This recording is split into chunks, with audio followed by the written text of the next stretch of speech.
lifted in Huerfano County today because of the Springs fire. Spring fire, I should say. Residents of Middle Creek, Sulphur Springs, and Old La Veta Pass allowed back at 1 o'clock this afternoon. Just an update here, that fire has now burned nearly 108,000 acres, 77% contained tonight, but there is nearly 1,700 people still fighting that fire. The big problem on the north side of Highway 160. Bill FOLSOM looking into more on that firefight. He's live once again outside La Veta. Bill. Yeah, there are really two messages coming from the fire today, and it has to do with the two sides of the fire. Looking this way, you see to the south, there's still a smoke haze over the area, but really not much activity today, either with the fire or with firefighting.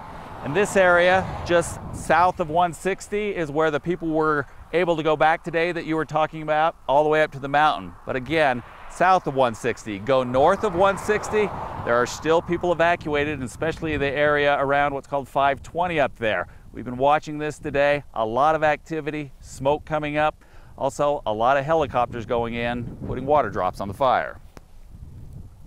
Containment numbers at the spring fire on the rise. Only it's important to remember there are two incident commands with this fire. Containment is happening quicker on the south. On the north end, smoke makes it obvious there is still fire activity. You hear us talk about we have 77% containment overall, and north of 160 we have 45% containment. Black lines on maps equal containment. Red lines show where work is still happening. Look close and you see a very jagged line on one of the areas to the north, causing ongoing issues. A very technically challenging area.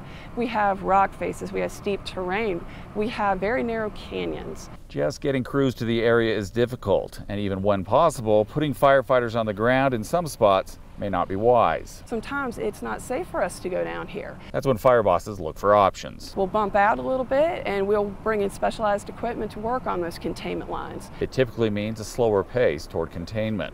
A plus is the progress on the south edge of the fire.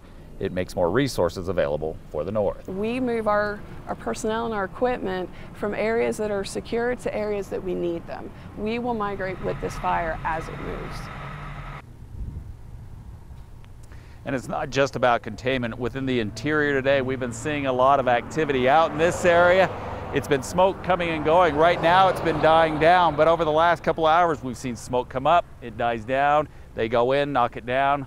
So that's where they are now. Not the huge plumes, but they're dealing with fire that keeps kicking back up in those rugged areas that are up there in the mountains. Watching out for you, Southern Colorado. Bill FOLSOM, News 5. Bill, thanks. Great perspective.